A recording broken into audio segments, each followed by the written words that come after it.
Hi everyone, it's Katrina. Number 10. The City of Bones. Archaeologists in 2011 discovered 97 bodies crammed into a house in the ancient village of Hamin-Manga, located in northeast China. The site dates back to 3000 BC, making it at least 5,000 years old. The bodies ranged in age from 19 to 35, and they'd all been buried in haste. What archaeologists have been trying to figure out ever since is why nearly 100 dead people were stuffed into a single house. Did they die from a natural disaster, or were they trapped in a fire and unable to get out? The bit about the fire is unlikely. It's also unlikely that they were killed by an invading army. If this had been some kind of Neolithic slaughter, the people probably wouldn't have been buried. Instead, researchers think the victims were affected by an outbreak of infection. The infection was likely caused by a strain of deadly bacterium called Y. pestis, the same thing responsible for the Black Death that came thousands of years later. There is no definitive proof that this Neolithic settlement was wiped out by the Black Death. However, scientists have found evidence of Black Plague deaths in Europe from the Neolithic age, meaning it is possible. One of the theories is that rats, carriers of the bacterium that causes the plague, were attracted to the new settlement. These early humans in China were some of the first to domesticate animals and settle down to grow crops. Being close to animals helped in the transference of disease, while the stockpiling of crops attracted the rats. This was a perfect man-made recipe for disease, and we can see in this house of corpses just how devastating it was on early communities. People doomed themselves simply by trying to advance society. Number 9. Ubar of the Sands. Ubar is an ancient ruined city that can be found in the small village of Shisir, Oman. Archaeological excavations at the ancient outpost, which was likely a stop on the Silk Road, show it was once a formidable place. The city boasted 8 massive towers and tall walls to keep out invaders. There is evidence here of human habitation going back to 2800 BC, although the towers were built much more recently. According to legend, the city of Ubar doomed itself by forsaking God and giving in to earthly pleasures. The residents of the city supposedly became rich. They could afford to live lavish lives, and they gave in to temptation. In response to their heathenism and blasphemous ways, God smote them. He opened up a sinkhole beneath their fortress, and it fell into the desert sands and was destroyed. The legend is pretty close to reality. The main part of the city was its fortress, an administrative structure that likely guarded access to the only water source for miles in all directions. A sinkhole opened up beneath it around the year 100 AD, possibly caused by the depletion of the water reservoir beneath. The fortress then collapsed in on itself. There was no way to get water, and the city was abandoned for centuries. It wasn't until a new tower was built over the ancient ruins around 1500 years later that people returned. Number 8. Cuicuilco. Cuicuilco can be found on the shores of Lake Texcoco in Mexico City. The city emerged nearly 3,000 years ago in 800 BC and grew to be an important regional hub and ceremonial center. The city was inhabited by around 20,000 people, complete with pyramids, platform structures, great plazas, and everything you would expect from a powerful Mesoamerican metropolis. The economy was based on agriculture, as the locals farmed the fertile lands of the Mexico Valley. What the inhabitants of Cuicuilco didn't understand when they built their great city was that they did so right beside an enormous volcano. At the end of the pre-classic period, around the year 100 AD, the mighty Xitle volcano erupted. It released a monumental surge of lava that flowed over Cuicuilco and covered it in hot volcanic rock. This led to the immediate abandonment of the city and pushed the people toward the larger hubs of Toluca and Teotihuacan. The culture of the Cuicuilcas was incorporated by the one at Teotihuacan, and the influx of immigrants helped it to become the most powerful center in Mexico for the following 500 years. Number 7. Drought in Mayapan. A recent study done by a team of international scientists has shed light on the destruction of the Maya civilization. Specifically, the scientists looked at the ancient Maya capital of Mayapan. Based on their findings, Mayapan was the last Maya stronghold to fall, abandoned completely by the middle of the 15th century. And unfortunately for the Maya, they had doomed their own city with their arrogance. For 3,000 years, the Maya people ruled the Yucatan Peninsula and the surrounding area. But by the 9th century AD, they had spiraled into a steep decline.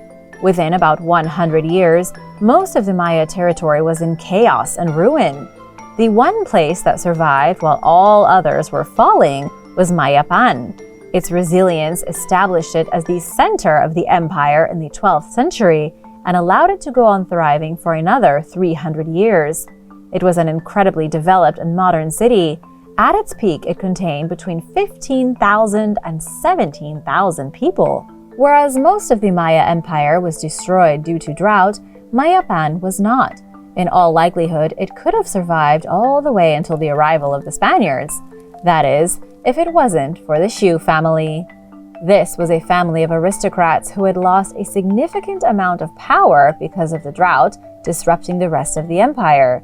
In 1441, purely out of anger and desperation, they led a revolt against the thriving city of Mayapan. The city was sacked, torn apart from the inside, and reduced to ashes. The greatness of the Maya was killed overnight, and by none other than the Maya themselves. And now for number 6. But first, want to give a big shout out to Cecilia Gallegos and G-Star. Thanks so much for watching and supporting this channel. If you are new here, welcome, and be sure to subscribe to join the Origins Explained family. Number 6. The end of the Byzantines. The Byzantine Empire had a garbage problem. They produced so much garbage that they doomed themselves to a world of disease and misery. The Byzantine Empire was the last remaining vestige of the original Roman Empire. It was the eastern portion of the empire that survived another 1,000 years after Rome itself fell to the Goths in the 5th century. But alas, the Byzantine Empire would come crumbling down as well in 1453. Archaeologist Guy Bar Oz from the University of Haifa was recently looking through the trash of a Byzantine settlement in the Negev desert of Israel. He and his team found that this particular city, called Elusa, fell many years before the empire itself, and was a kind of canary in the coal mine. Research showed that trash disposal, which had originally been a reliable service, stopped in the 6th century. Layers of trash found in an ancient garbage dump showed that the waste had accumulated for about 150 years and then suddenly stopped. This suggests a collapse of infrastructure and a failure of public services. This is almost always what happens before a city is about to implode on itself. What's really interesting is that Elusa began to decline during a long period of peace and stability. The Roman Emperor Justinian was expanding boundaries, everything was going great, and the empire was enjoying seemingly endless success. Yet internally, there was disaster. The infrastructure was failing, almost certainly because of political reasons. This led to an outbreak of disease because trash wasn't carried away. And in a very short span of time, the whole city became a ruin. Even in a time of peace and prosperity, garbage destroyed the city. Number 5. Cahokia. 1,000 years ago, a great city rose up on the shores of the Mississippi River near what is St. Louis today. The city, called Cahokia, was massive, sprawling for dozens of miles in all directions. It was built of earthen mounds, complete with huge public plazas, large swaths of farmland, and was home to at least 20,000 people. At its peak in the 1100s, it was a larger and more impressive metropolis than Paris. It was a major city, a place where Native Americans came from all over North America to feast, partake in religious ceremonies, and strike it rich. By the year 1350, Cahokia was abandoned.